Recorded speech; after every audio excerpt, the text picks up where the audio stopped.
नमस्कार, आपके साथ मैं अभिषेक पांडे। हमारे खास पेशकश सिटी का सरताज में आपका स्वागत है। निकाय चुनाव से पहले चरण के मतदान के बाद पार्टियां दूसरे चरण के मतदान के लिए चुनाव प्रचार तेज कर रही हैं। जैसे जैसे मतदान की तारीख नजदीक आ रही है, वैसे वैसे सियासी गलियारों में हलचल तेज हो गई है। सभी राजनीतिक दलों ने अपनी अपनी कमर कस ली है, लिहाजा सियासी समीकरण भी बदलते हुए अब नजर आ रहे हैं। उत्तर प्रदेश नगर निकाय चुनाव के दूसरे चरण का मतदान 11 मई को 38 जिलों में होगा। तो वहीं 13 मई को दोनों चरण के मतदान के नतीजे सामने आएंगे। दूसरे चरण के लिए हर पार्टी पूरा दमखम लगा चुकी है। यूपी निकाय चुनाव के दूसरे चरण में गाजियाबाद, मेरठ, अलीगढ़, शाहजहांपुर, बरेली, कानपुर नगर और अयोध्या नगर निगम में चुनाव होने हैं। निकाय चुनाव के दूसरे चरण में यूपी के 38 जिलों में वोटिंग होगी और 7 नगर निगमों में महापौर पद पर 90 उम्मीदवार मैदान में हैं। नगरपालिका परिषद के अध्यक्ष पद के पदों पर कुल 1150 उम्मीदवार मैदान में हैं। तो वहीं नगर पालिका परिषद के सदस्य के पदों पर 14,313 उम्मीदवार मैदान में हैं। नगर पंचायत अध्यक्ष के पदों पर 3,492 प्रत्याशी मैदान में हैं। तो वहीं नगर पंचायत सदस्य की बात की जाए तो 42,575 प्रत्याशी मैदान में हैं। बात करते हैं दूसरे चरण के जिलों की, तो मेरठ, हापुड़, गौतम बुद्ध नगर, गाजियाबाद, बागपत, बुलंदशहर, बदायूं, शाहजहांपुर, बरेली, पीलीभीत, हाथरस, कासगंज, एटा, अलीगढ़, कानपुर, फर्रुखाबाद और इटावा, साथ ही साथ कन्नौज, औरैया, कानपुर देहात और हमीरपुर, चित्रकूट भी शामिल है। और महोबा, बांदा, अयोध्या, सुल्तानपुर, अंबेडकर नगर, बाराबंकी, अमेठी, बस्ती, संत कबीर नगर शामिल है। और इनके साथ साथ सिद्धार्थनगर, आजमगढ़, मऊ, बलिया में भी चुनाव होने हैं। साथ ही सोनभद्र, भदोही, मिर्जापुर जिलों में 11 मई को मतदान होगा। अब बात करेंगे 7 नगर निगम में जहां पर महापौर पद के लिए चुनाव होने वाले हैं, जिसमें आज हम बात करेंगे गाजियाबाद की। गाजियाबाद में नगर निगम 1 है और 9 नगर निकाय की सीटें हैं और 4 नगर पालिका की, और वहीं 4 निगम पंचायतें भी हैं। गाजियाबाद में कुल 606 मतदान केंद्र होंगे और 2371 मतदान स्थल, 26 जोन, 128 सेक्टर, 236 केंद्र संवेदनशील हैं और 66 अति संवेदनशील मतदान केंद्र है। वहीं गाजियाबाद में मतदाता समीकरण की बात करें तो कुल मतदाता 25,80,225 हैं और इसमें अगर हम पुरुष मतदाताओं को लेकर बात करें तो उसमें पुरुष मतदाताओं की संख्या 14,01,056 है और महिला मतदाता 11,79,169 हैं। और समीकरण में आगे हम गाजियाबाद की राजनीतिक इतिहास की भी बात करेंगे। और गाजियाबाद में सन 1994 में नगर निगम का गठन हुआ था और तभी से गाजियाबाद नगर निगम की मेयर सीट पर बीजेपी का कब्जा रहा है। गाजियाबाद में इस बार कांटे की टक्कर रहने वाली है। सपा, रालोद और आजाद समाज पार्टी में गठबंधन हो चुका है, जिसकी वजह से चुनाव काफी दिलचस्प होने वाला है। बीजेपी और सपा के बीच कांटे की टक्कर देखने को मिल रही है और गाजियाबाद नगर निगम के महापौर पद पर बीजेपी ने सुनीता दयाल को प्रत्याशी बनाया है। बसपा ने निसारा खान को प्रत्याशी बनाकर सियासी मैदान में उतारा है। तो वहीं सुनीता के सामने महापौर की कुर्सी पर बीजेपी का कब्जा बरकरार रखने की चुनौती होगी।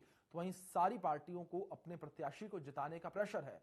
साथ ही साथ मेयर पद के लिए कांग्रेस ने पुष्पा रावत को प्रत्याशी बनाया है और सपा ने सिकंदर यादव की पत्नी पूनम यादव को अपना प्रत्याशी बनाकर मैदान में उतार दिया है। और आपने जानकी जगत बिष्ट को प्रत्याशी बनाया है। गाजियाबाद में महापौर की सीट पर चुनाव लड़ने के लिए निवर्तमान महापौर आशा शर्मा को टिकट नहीं मिलना पार्टी के निराशा को दर्शाता है। कोविड को लेकर विकास नहीं कर पाने से जनता की तरफ से लगातार सवाल खड़ा किया जा रहा है। कूड़े की समस्या को लेकर सबसे बड़ी चुनौती रही। आवारा कुत्तों से बचाव को स्थानीय लोगों ने मुद्दा बनाया और खुले सीवर को लेकर आए दिन हादसे होते रहते हैं। स्वास्थ्य सुविधाओं को लेकर कहीं कहीं लोग नाराज दिखे। पार्कों में साफ सफाई को लेकर स्थानीय लोगों में नाराजगी बरकरार है। निकाय चुनाव में बीजेपी ने सुनीता दयाल को प्रत्याशी बनाया है। पूनम यादव सपा की प्रत्याशी के रूप में मैदान में उतरी हैं और पुष्पा रावत को कांग्रेस ने अपना प्रत्याशी बनाया है। निसारा खान को बसपा ने अपना प्रत्याशी बनाया है।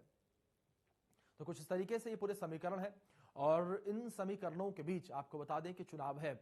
और वहीं दूसरी ओर अगर जीत को लेकर बात करें तो दावे हर दल की ओर से तमाम किए जा रहे हैं। जहां भारतीय जनता पार्टी के पास अपनी साख बचाने के लिए ये चुनौती है, तो वहीं दूसरी ओर अगर सपा को लेकर बात करें तो सपा लगातार भारतीय जनता पार्टी को चुनौती दे रही है। सपा की ओर से साफ तौर पर यह कहना है कि जिस तरीके से गठबंधन रालोद सपा के बीच हुआ है, इस गठबंधन के माध्यम से सपा को हार माफ कीजिएगा, सपा जो है बीजेपी को हार का मुंह दिखाएगी। तो वहीं दूसरी ओर भारतीय जनता पार्टी का लगातार ये कहना है कि जिस तरीके से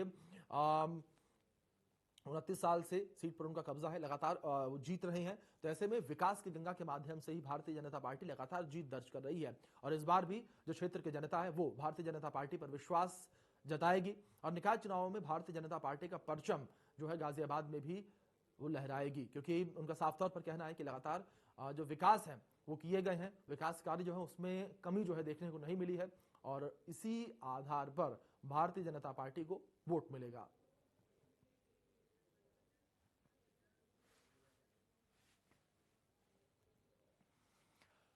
चलिए हम आगे बढ़ते हैं और बात करेंगे गाजियाबाद में किस तरीके से समीकरण रहने वाला है, क्या कुछ स्थितियां परिस्थितियां बन रही हैं। और इस पर चर्चा करने के लिए हमारे साथ हमारे सहयोगी अनिल चौधरी जुड़े हैं गाजियाबाद से, और साथ ही साथ हमारे साथ राजनीतिक विश्लेषक के तौर पर विनम्र सिंह जुड़े हुए हैं। विनम्र जी, मैं आपका रुख करूंगा, लेकिन उससे पहले अनिल से एक बार हम जानकारियां ले लेते हैं कि किस तरीके से इस वक्त जो है नजारे गाजियाबाद में देखने को मिल रहे हैं। अनिल, अगर बात गाजियाबाद को लेकर करें, जिस तरीके से जो समीकरण, जो आंकड़े सामने आए हैं, उन आंकड़ों को देखा जाए तो भारतीय जनता पार्टी जो है मजबूत स्थिति में नजर आती है। लेकिन वहीं दूसरी ओर अगर हम विधानसभा चुनावों पर भी एक नजर डालें, जो पिछली बार नतीजे सामने आए थे, उस समाजवादी पार्टी कड़ी टक्कर देती हुई नजर आई थी भारतीय जनता पार्टी को, और उसके ठीक बाद इस तरीके से निगम के चुनाव है। किस तरीके की तस्वीरें इस वक्त देखने को मिल रही है, क्योंकि सपा ने गठबंधन भी किया है, 3 दल एक साथ है मैदान में। देखिए, मैं बता दूं आपको, जिस तरीके से 1994 से लगातार बीजेपी का कब्जा जो है गाजियाबाद की मेयर सीट पर रहा है जी और साथ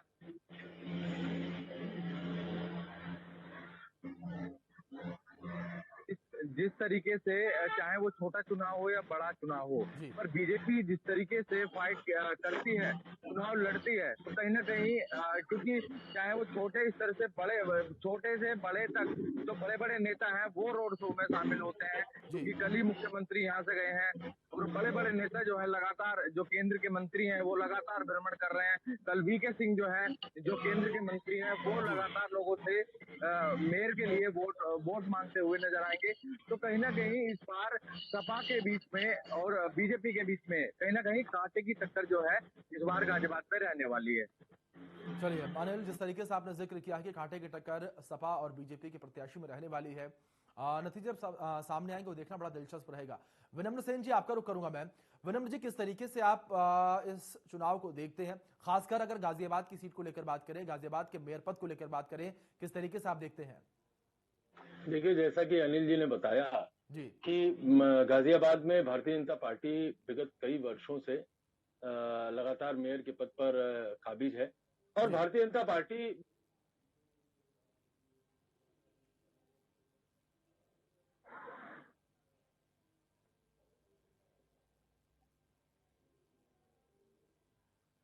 चलिए, विनम्र सेन जी से शायद हमारा संपर्क जो है टूट गया, फिर से हम संपर्क करने का प्रयास करेंगे। विनम्र सेन जी, सुन पा रहे हैं आप मुझे? हाँ हाँ सुन रहा जी, हूँ, आवाज आ रही है। विनम्र जी, अपनी प्लीज अपने जवाब को कंप्लीट करें आप।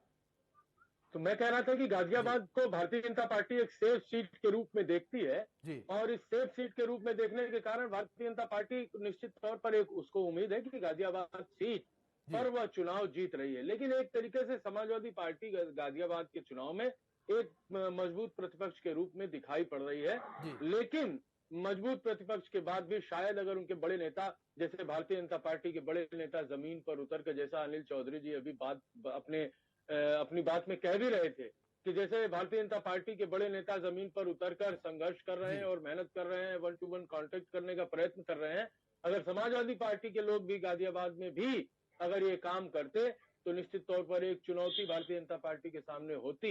जी लेकिन अभी तक की जो स्थिति है, भारतीय जनता पार्टी बड़ी सेफ ढंग से, बड़े सरलता पूर्वक गाजियाबाद में चुनाव जीतती हुई दिखाई पड़ रही है। चलिए, मतलब विनम्र सेन जी, भारतीय जनता पार्टी जो है वो आसानी से आगे निकलते हुए नजर आ रही है। अपने सहयोगी अनिल का एक बार फिर से मैं बिल्कुल। रुख करूंगा। अनिल, सवाल यहाँ पर यह है कि अगर हम दिल्ली को लेकर बात करें, गाजियाबाद जो है दिल्ली से सटा हुआ क्षेत्र है, तो ऐसे में क्या आम आदमी पार्टी का भी जो प्रभाव है वो गाजियाबाद में देखने को मिलता है? क्योंकि अगर दिल्ली को लेकर बात करें, दिल्ली में आम आदमी पार्टी की सरकार है और तमाम योजनाएं जो है आम आदमी पार्टी की ओर से चलाई जा रही हैं, जिससे दिल्ली की जनता जो काफी प्रभावित है और तीसरी बार जो है सरकार में आई है आम आदमी पार्टी दिल्ली में। तो ऐसे में क्या आम आदमी पार्टी को लेकर भी किसी तरीके के समीकरण बनते हुए नजर आ रहे हैं, किसी प्रकार की टक्कर आम आदमी पार्टी के प्रत्याशी देता हुआ नजर आ रहा है? देखिए, आम आदमी पार्टी दमखम भरती है जरूर। जिस तरीके से भारी मतों से उनकी जीत जो है दिल्ली के अंदर देखी गई थी, जी तो कहीं ना कहीं उत्तर प्रदेश में उतना प्रभाव इस पार्टी का नहीं है, क्योंकि जी जिस तरीके से यहाँ जातिगत समीकरण ज्यादा चलता है, और जो है लोग जो है जातिगत वोट भी देते हैं, क्योंकि तमाम चीजें जो है यहाँ पर देखी जाती हैं। जी और साथ ही मैं आपको बता दूं, जिस तरीके से बीजेपी का कब्जा इस पर रहा है, तो कहीं ना कहीं जो पार्टी के लोग हैं वो भी लगातार यही कहते हैं कि हमारा चेहरा नहीं है और योगी मोदी का चेहरा है, जी आप उनको वोट दीजिए। क्योंकि जो पार्टी के लोग हैं, जो जो जो इस वक्त कैंडिडेट हैं, उनको इतना लोग जो है पसंद नहीं करते हैं, क्योंकि पहले कई बार विरोध रहा है लोगों के खिलाफ। पर जिस तरीके से बीजेपी लगातार जो है भारी मतों से जीत रही है, पूरे देश में अलग अलग जगहों पर जीत देखी जाती है उनकी बीजेपी की। तो जिस तरीके से जिस तरीके से अब जो फाइट चल रही है यहाँ पर, तो कहीं कहीं ना कहीं दिलचस्प जो है फाइट रहने वाली है। पर कहीं ना कहीं जो सपा की जो पूनम यादव हैं, जो मेयर प्रत्याशी हैं यहाँ से, वो जी भी काफी दमखम भरती हुई नजर आ रही हैं, क्योंकि अभी 1 से 2 दिन के अंदर यहाँ अखिलेश यादव और गठबंधन, पूरा गठबंधन इकट्ठा होने की बात भी की जा रही है। कहीं ना जी कहीं जिस तरीके से अभी बता रहे थे हमारे गेस्ट, तो कहीं ना कहीं ये भी हो सकता है, क्योंकि लगातार जिस तरीके से प्रयास यहाँ किए जा रहे हैं, सपा की तरफ से भी कोई कोर कसर नहीं छोड़ी जाएगी, क्योंकि जी हमारी उनकी प्रत्याशियों से लगातार बात की भी हुई है। तो उनका कहना है कि हमारी तरफ से भी टीम सड़कों पर उतरेगी और डोर टू डोर कैंपेनिंग करेगी। कहीं ना कहीं इस चीज की जरूरत जरूर है इनको, सपा जी को। जी। आ, बिल्कुल बिल्कुल अनिल, जिस तरीके से आपने जिक्र किया है, इसी के साथ विनम्र सेन जी का मैं रुख करूंगा। विनम्र जी, सवाल अगर जाति को लेकर किया जाए, जिस तरीके से जाति समीकरण की बात हमारे सहयोगी ने उसका जिक्र किया है, अगर हम दूसरे दलों को देखें, दूसरे दलों के प्रत्याशियों को देखें, तो मुस्लिमों पर ज्यादा जो है भरोसा जताया गया है दलों की ओर से, लेकिन भारतीय जनता पार्टी का जो कैंडिडेट है वो हिंदू कैंडिडेट है। क्या इसका प्रभाव भी पड़ता हुआ नजर आएगा सीट पर? किस तरीके से आप देखते हैं इस समीकरण को, जो जाति समीकरण है, क्या जात के आधार पर वोट पड़ेगा? क्योंकि एक तरफ लगातार ये भी कहा जाता है कि अब जो जनता है वो समझदार हो चुकी है, जात के आधार पर मतदान अब बंद हो चुका है। जनता विकास के मुद्दे पर, रोजगार के मुद्दे पर, शिक्षा के मुद्दे पर, या जिस तरीके से ये निगम के चुनाव, इसमें साफ सफाई की व्यवस्था, पार्कों की मेंटेनेंस की व्यवस्था, इन तमाम मुद्दों के, यानी कि जो जमीन से जुड़े हुए मुद्दे हैं, जनता के मुद्दे हैं, उन मुद्दों के आधार पर जनता मतदान करने के लिए घरों से बाहर निकलती है। क्या देखिए विकास के मुद्दे के देखिए सामने जो जातिवाद का मुद्दा है वो भारी पड़ता हुआ नजर आएगा विनम्र जी? देखिए, 3 बातें आपने बताई जी हैं अपने प्रश्न में ही। पहली बात आपने बताई कि जातिवाद का मुद्दा भारतीय जी राजनीति में और खासकर उत्तर प्रदेश की राजनीति में क्या अहम भूमिका रखता है। पहली बात पर आपके इस पर जवाब में मैंने आपको ये बताना चाहूंगा विनम जी माफ कि कीजिएगा, मैं एक बार आपको 2000 रोक रहा हूं। मैं अपनी टीम से कहूंगा कि स्टूडियो के अंदर जो ऑडियो है उसको थोड़ा बढ़ा दिया जाए। विनम जी की जो ऑडियो सही तरीके से आ नहीं पा रही है। मैं ये कह रहा था कि जी भारतीय जनता पार्टी ने 2014 के लोकसभा के चुनाव के बाद जी ये स्थिति पूरे देश में, उत्तर प्रदेश सहित इस स्थिति में देश को खड़ा कर दिया कि निरंतर 2014 से उसने वो प्रयास शुरू किया भारतीय जनता पार्टी जी ने। और 2024-23 में जब हम खड़े हैं इस निकाय जी चुनाव जी में, तो हम देखते हैं कि उत्तर प्रदेश से या देश से अब जाति आधारित राजनीति बहुत हद तक कम हो गई है। जिस बिल्कुल प्रकार से जाति आधारित राजनीतिक दल काम करते थे, जाति आधारित नारे देते थे, जाति आधारित कैंडिडेट देते थे, बिल्कुल वो चीज कम हो गई। लेकिन शिफ्ट कहां हुआ? तो भारतीय जनता पार्टी ने उस जाति आधारित राजनीति को धर्म आधारित राजनीति पर केंद्रित किया, जिसका लाभ उनको, भारतीय जनता पार्टी को, उत्तर प्रदेश के या देश के सभी चुनावों में मिल रहा है, इस निकाय चुनाव में भी मिलेगा। आपने बताया कि इकलौता कैंडिडेट भारतीय जनता पार्टी का हिंदू है, बाकी तमाम दलों ने विभिन्न नगर पालिकाओं और महापौर के सीटों पर मुस्लिम कैंडिडेट खड़े किए हैं, लेकिन भारतीय जनता पार्टी ने हिंदू जी कैंडिडेट। ये हिंदू पोलराइजेशन जी अभी तक 2014 के पहले राजनीति में हम लोग देखते थे कि मुस्लिम अल्पसंख्यक पोलराइजेशन होता था, जी जातिगत, कहीं ठाकुर पोलराइजेशन हो रहा है, कहीं ब्राह्मण जी पोलराइजेशन हो रहा है, कहीं एससी पोलराइजेशन हो रहा है, कहीं यादव पोलराइजेशन हो रहा है। लेकिन अब ये स्थिति हिंदू समाज में भी बड़ी तेजी से बदल गई और हिंदू समाज इस दृष्टि से सोचने लगा कि अगर अल्पसंख्यक पोलराइज हो रहा है तो हमको सर्व हिंदू समाज को भी पोलराइज होना चाहिए। इस दृष्टि से हिंदू समाज को सोचने के लिए भारतीय जनता पार्टी ने जागृत किया। ये उनका एक नैरेटिव क्रिएशन का एक ये बड़ा फायदा उनको चुनाव में दिखाई पड़ता है। तीसरी बात आपने जो पूछी कि विकास का मुद्दा, विकास के मुद्दे पर चुनाव अगर लड़ा जाए तो विकास के मुद्दे पर भी भारतीय जनता पार्टी, सभी सरकारें काम करती हैं। समाजवादी पार्टी की सरकार थी, उसने भी काम किया, बहुजन की सरकार थी, उसने भी काम किया। भारतीय जनता पार्टी है तो वह भी काम कर रही है, लेकिन प्रतिशत में भारतीय जनता पार्टी कुछ विकास के कार्यों में थोड़ा अधिक दिखाई पड़ती है, इसलिए विकास के मुद्दे पर भी भारतीय जनता पार्टी को चुनाव लड़ने में कोई गुरेज नहीं होगा। एक सबसे बड़ा मुद्दा जो इस निकाय चुनाव में हमको देखने को मिलेगा, वह सबसे बड़ा मुद्दा जनता के बीच में कानून व्यवस्था है। जो कानून का राज, जो भारतीय जनता पार्टी की तरफ से कहा जाता है कि जो हमने साहब यहाँ पर उत्तर प्रदेश में जंगल राज था 2017 के पहले, उस जंगल राज को बदलकर हमने कानून का राज उत्तर प्रदेश में स्थापित किया और उस कानून के राज को स्थापित करने में भारतीय जनता पार्टी की महत्वपूर्ण भूमिका है। योगी आदित्यनाथ की महत्वपूर्ण भूमिका है। पोस्टर बॉय के रूप में योगी आदित्यनाथ को भारतीय जनता पार्टी कानून व्यवस्था के लिए और भ्रष्टाचार मुक्त प्रदेश के लिए दिखाती है। इसका भी लाभ महापौर के चुनाव में, इस नगर निकाय के चुनाव में भारतीय जनता पार्टी को पूरे प्रदेश भर में मिलता हुआ दिखाई पड़ रहा है। लेकिन विनम्र जी, सवाल इस बीच तो ये भी है कि यहाँ पर सपा बसपा का अगर हम उसके अस्तित्व को लेकर बात करें, मजबूती से अपनी दावेदारी जो पेश करती है, भारतीय जनता पार्टी की मजबूती उतनी नहीं है यहाँ पर अगर देखी जाए जितनी बसपा और सपा की है। तो ऐसे में क्या चुनौतियां रहेंगी बीजेपी के सामने? लेकिन कहा गाजियाबाद में, जी गाजियाबाद में भारतीय जनता पार्टी मजबूत स्थिति में है। भारतीय जनता पार्टी के अस्तित्व का संकट कहां है गाजियाबाद में? आप बताइए। वहां पर सांसद है, उनके विधायक है, उनके आज से नहीं, आप देखिए अनिल चौधरी जी बता रहे थे कितने वर्षों से वहां पर महापौर भारतीय जनता पार्टी का है। तो अस्तित्व का संकट कैसे हो सकता है जब महापौर उनका है, विधायक उनका है, सांसद उनका है? अस्तित्व का संकट तो समाजवादी पार्टी और बहुजन समाज पार्टी के सामने है, जिसका ना मेयर कई वर्षों से नहीं हो पा रहा है, विधायक नहीं हो पा रहा है, एमपी नहीं हो पा रहा। जी बिल्कुल। चलिए इस बीच एक बार अपने सहयोगी का रुख करते हैं और जो वहां की मूलभूत सुविधाएं हैं जिनके आधार पर ये चुनाव जो है लड़ा जा रहा है, क्या सुविधाएं वो मिल रही हैं लोगों को, क्या दिक्कतें लोगों को हो रही हैं, उसके बारे में जानकारी लेते हैं। अनिल, आपका रुख करूंगा, जानकारी आपसे यही, लोगों को क्या परेशानियां, जिस तरीके से इस बुलेटिन की शुरुआत हुई थी उससे पहले मैं चीजों को देख रहा था, पढ़ रहा था, लोगों की अगर समस्याओं को लेकर बात करें, जिस तरीके से लोगों को सुना पढ़ा, तो कोई खास समस्या लोगों ने नहीं रखी। लोगों का लगातार ये कहना था कि जो छोटी समस्याएं, हाँ कुछ जगहों पर सीवर नाली की समस्याएं थी और कुछ जगहों पर, खासी जगहों पर पार्क की सफाई को लेकर समस्याएं थी, लेकिन अगर कुछ बड़ी समस्या को लेकर बात करें वैसी समस्या सामने नहीं आई। अनिल, किस तरीके की स्थितियां हैं, स्पष्ट करें एक बार।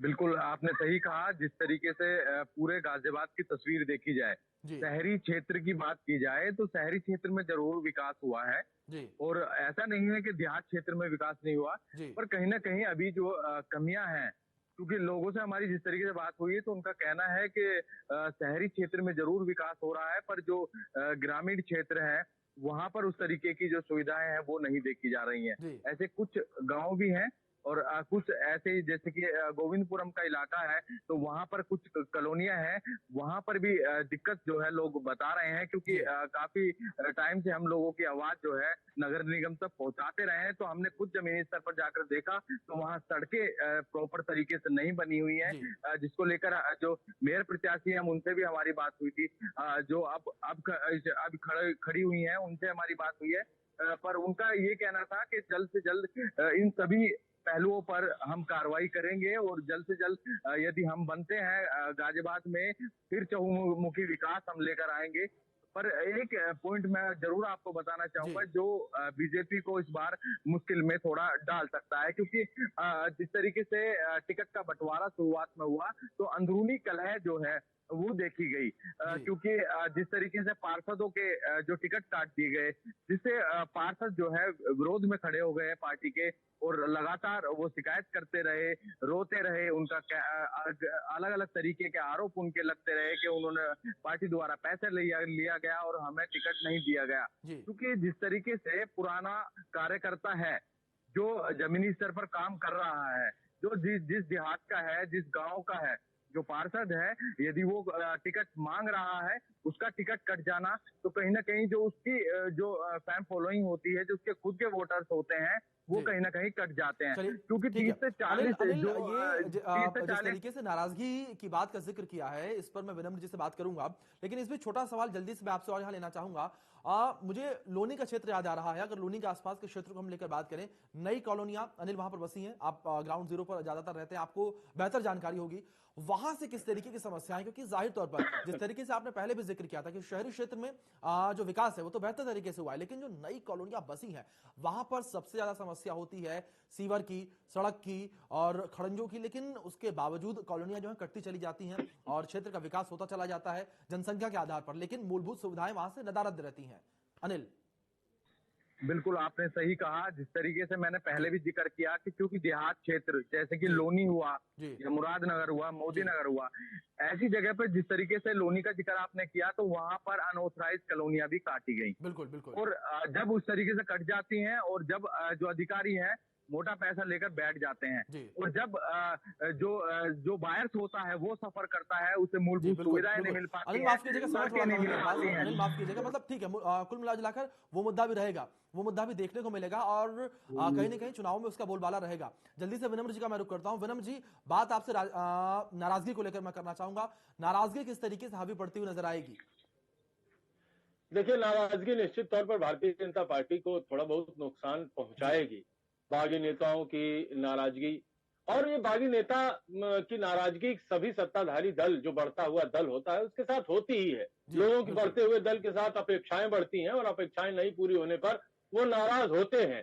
लेकिन भारतीय जनता पार्टी अपने नाराज कार्यकर्ताओं को बहुत हद तक अपने अनुसार मोल्ड करने में सक्षम हो जाती है, जी और जिनको नहीं हो पाएगी उसकी नाराजगी का भुगतान भारत, जहां पर बागी नेताओं को मना नहीं पाएगी भारतीय जनता पार्टी, निश्चित तौर पर टक्कर के मुकाबले में बिल्कुल। भारतीय जनता पार्टी को वहां पर बड़ा नुकसान जी उठाना पड़ सकता है। इसके लिए भारतीय जनता पार्टी को जी सचेत होकर काम करने की आवश्यकता है, बिल्कुल बिल्कुल। अन्यथा विनम्र सिंह एक जी, बड़े जाहिर तौर नुकसान पर का कहीं ना कहीं खतरा। भारतीय जनता पार्टी के लिए भी बड़ी चुनौती रहेगी कि जो नाराज हैं उन्हें अपने पाले में एक बार फिर से शामिल करना। चलिए विनम्र सिंह जी, बहुत शुक्रिया, आपने अपना कीमती वक्त इंडिया न्यूज उत्तर प्रदेश उत्तराखंड को दिया है। साथ ही साथ अनिल, आपका भी बहुत शुक्रिया, आपने तमाम जानकारियां जो है गाजियाबाद से जुड़ी हुई हमारे दर्शकों तक पहुंचाई हैं। इसी के साथ सिटी का सरताज कौन बनेगा ये 13 तारीख को पता चलेगा, लेकिन हाँ, लगातार इंडिया न्यूज उत्तर प्रदेश लगातार तमाम समीकरण आप तक पहुंचा रहा है, तमाम अपडेट्स आप तक पहुंचा रहा है कि किस तरीके से किस जिले में क्या कुछ समीकरण बन रहे हैं, कौन सा दल आगे निकल रहा है, कौन सा दल पीछे छूट रहा है, क्या कुछ मूलभूत सुविधाएं लोगों को मिल रही हैं और क्या कुछ अभाव सुविधाओं का लोगों को है। फिलहाल इसमें इतना ही। आप बने रहे इंडिया न्यूज के साथ। धन्यवाद।